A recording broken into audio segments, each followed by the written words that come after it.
Hey everybody, I'm trying to make this as quick as possible. My battery's low. But I was watching a show today about earthquakes, and they were talking about waves.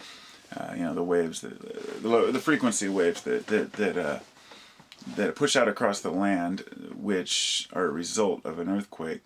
And I started thinking about interference, and there's destructive interference and constructive interference with waves. If you picture a wave in the ocean, when two waves of a different size meet, little might happen, but when two waves that are similar in size meet, or the same size, they creates what they call constructive interference, where the waves can basically double up their strength. Now, the same thing happens with what they call destructive interference, where two waves meet and cancel each other out. You can think of this as the same thing as in noise-canceling headphones. But there are some ideas that kind of flashed through my head when I thought about wave propagation. And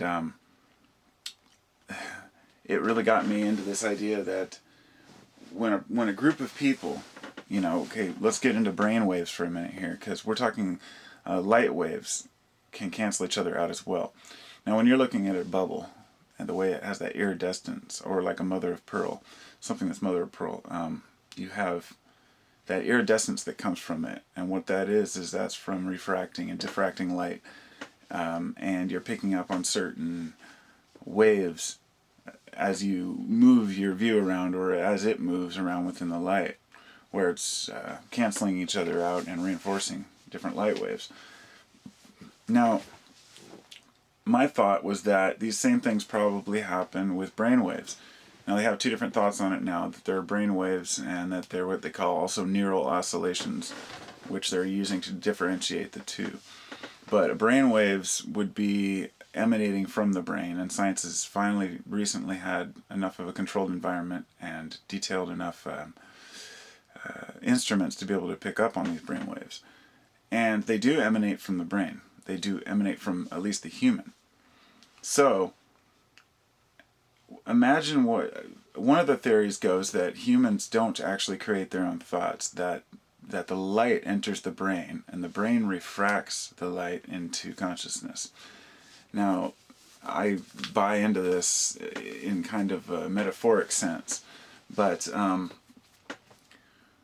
there are... Now, if you have two people who are on the same wavelength, or we're on the same page, they're thinking the same thoughts, they'll reinforce each other. And when you have a large group of people, they will reinforce each other to the point where, in my opinion, that the brain waves, what they're doing is they're constructively reinforcing each other. This is why when a group of people goes into a church and they pray really hard for someone or for something, they may be able to actually alter the outcome of it on a minute level. Now, we all know the whole world could sit and think about the universe and say, even if the entire world said focused on the moon disappearing, it's probably not going anywhere. However, this kind goes up to the macro, micro, where you have, humans can predict where planets will be, where the universe will be, the galaxy will be, when the galaxies will collide. They can predict down to the day and the minute when certain planets are going to conjoin and when all these astrological events are going to happen. Yet we still can't predict the weather a week in advance. And this is because of the unpredictability when you get to the minute level.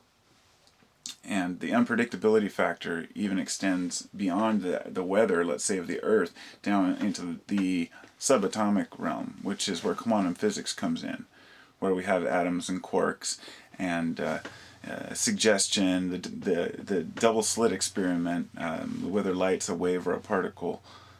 This stuff is fascinating. It really is. And when I started thinking about this propagation, I thought if a group of people are focusing on the same thing, then they're doing wave reinforcement, and their waves are reinforcing each other's ideas. So this is where positive thinking comes in. This is where it's so important, is because if we truly are emanating brainwaves, then they are on the same frequency as light and electromagnetism. Gamma, beta, alpha waves. And if those can reinforce each other and cancel each other out, then there's no reason to think that the human brainwaves couldn't do the same exact thing. So I'll read you this, if this is the right one. This was an interesting little... Okay. Now this is one I found, I took a few pictures of it because it was kind of fascinating. This is an article that I downloaded. Okay. Radio waves and brain waves are both forms of electromagnetic radiation, waves of energy that travel at the speed of light. The difference between brain waves, radio waves, and other EMF waves, such as visible light, X-rays, and gamma rays, lies in their frequency. That is, how often the waves peak and trough in a second. Radio waves, which include wireless transmission signals, as well as other natural signals in the same frequency, peak and trough roughly at 50 and 1,000 megahertz. That's 50 million and 1 billion oscillations per second. The human brain also emits waves, like when a person focuses her attention or remembers something. This activity fires thousands of neurons simultaneously at the same frequency, generating a wave, but at a rate closer to 10 to 100 cycles per second. Interference happens when two of the same or very similar waves bump into each other. This might happen when the signals from two radio stations, both broadcasting at 89.7 megahertz, from different cities bump into one another. The shape of the waves changes linearly. They add to and subtract from one another. And then it goes on to how brain waves are too weak to measure, but they're working on it. Now, I had some other stuff to read, but really I'm just going to go off my head because, information is out there if people want it. My thoughts are like this. When certain waves of light or energy pass across each other, cancel each other out, or reinforce each other, such as when you throw two rocks in a pond and you watch the ripples go outward, but where they conjoin, there's a name for that, where it creates like a linear pattern where the two waves meet. There are other different forms in different spherical, systems where you can measure light and it refracts in these very odd shapes and patterns. It's my belief that this, in some way, shape, or form, can explain the consciousness of man, the purpose of life, the creation of the universe, and most of all, the hidden dimensions within. It could explain why we have these parallel universes and dimensions that we can't quite tap into yet sometimes seem to cross. We could have a universe that's creating interference waves and interference patterns, such as this would go into string theory and many other of these ideas of the Higgs boson particle and all these different ideas about two paths of energy crossing and creating matter.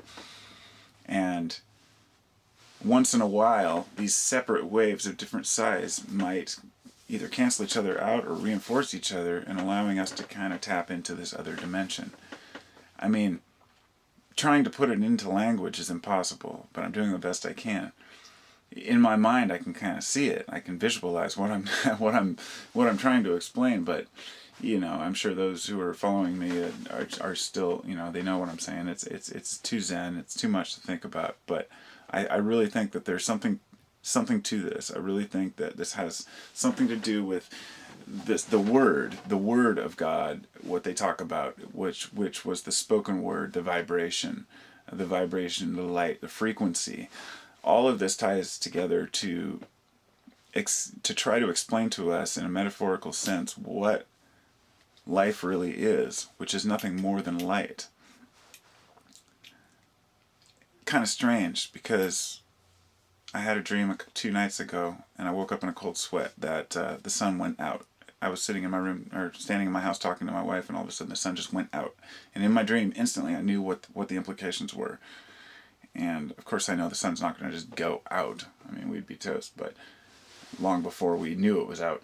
But it's a dream that maybe kind of got me thinking about some of these issues, these deeper thoughts about light and how light plays the ultimate role in human existence and all existence. Without it, there is nothing. There is just void, darkness. It leads one to wonder that if there were no stars at all, and all matter was dark, rock, had no phosphorescence, luminescence, how could you assume that anything existed whatsoever? Everything would be through feel. It's a completely different sense. And so I really believe that there is an energy force within the universe that's entering our brains, that's passing through us constantly.